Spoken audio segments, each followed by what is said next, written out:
Over a period of time, Julian finds that on long distance flights, he flies economy class on 82% of flights.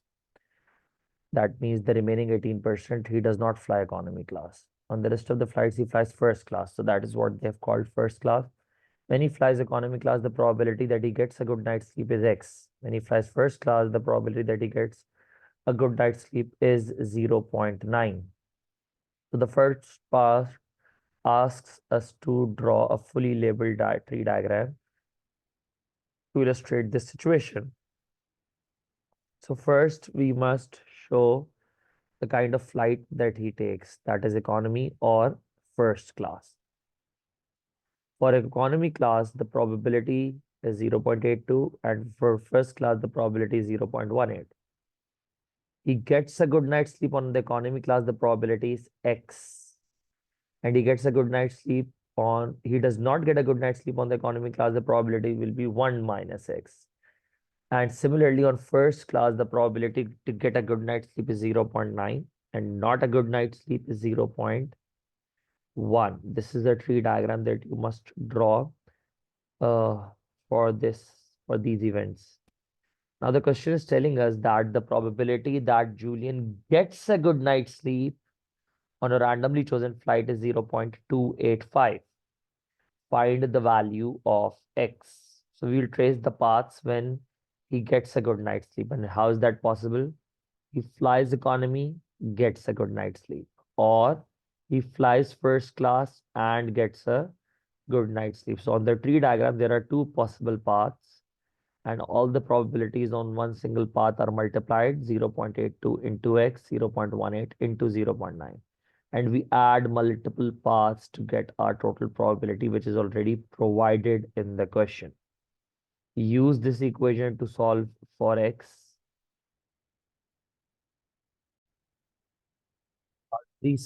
Part 3 says that given that on particular flight, Julian does not get a good night's sleep. So to get a good night's sleep, the probability was already provided. That was 0.285. अगर 1 minus 0.285 कर दोगे तो not getting a good night's sleep पता चल जाएगा कितनी probability होती है. That is a condition that is provided in the question. This is a conditional probability question. The question is provided you with the condition कि उसको good night sleep तो नहीं मिली. सही है ना? He does not get a good night sleep. So though that probability will go in the denominator. Find the probability that he's flying economy class. So now what is our favorable outcome? Our favorable outcome is that he flies economy class and does not get a good night's sleep. And the total outcome is that he does not get a good night's sleep. Say the good night's sleep probability was 0.285. Not getting a good night's sleep, the probability is 0.715. We subtract that from 1. 1 minus 0.285 karte hain. So we get 0.715. Now, the condition is that he does not get a good night's sleep. So that probability goes in the denominator. And what the question says, he flies economy class. So हम क्या कहेंगे? Favorable outcome is he flies economy class and does not get a good night's sleep. X की value we already found out. That was 0.15. So he flies economy class and does not get a good night's sleep, divided by that he does not get a good night's sleep at all. The value is 0.975. Okay, Ellie throws two fair tetrahedral dice, each with faces numbered 1, 2, 3, 4. She notes the numbers on the faces that the dice land on. Event S is the sum of the two numbers is 4. Event T is the product of the two numbers is an odd number. Determine whether events S and T are independent, showing your working. Let's see.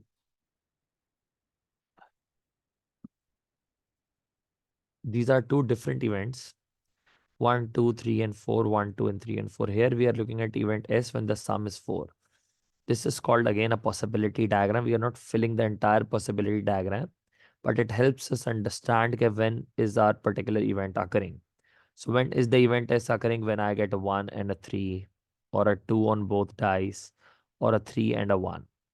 So out of the 16 possibilities, there are 3 possibilities of getting the event S, and event S is that the sum is 4. So the probability of S is 3 over 16.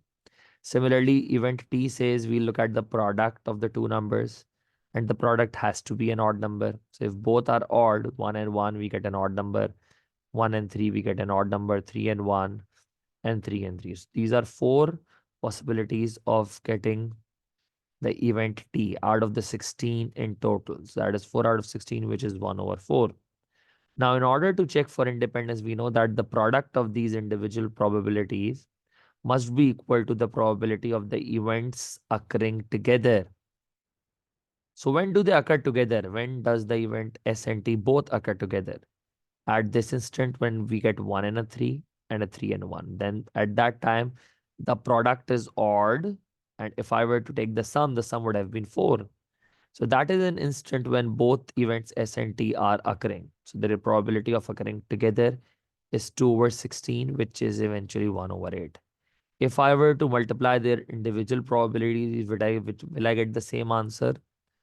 No, I will not. Hence, the events are not independent.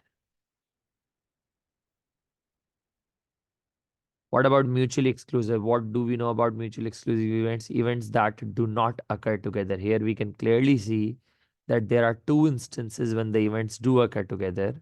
So that means that the events are not mutually exclusive.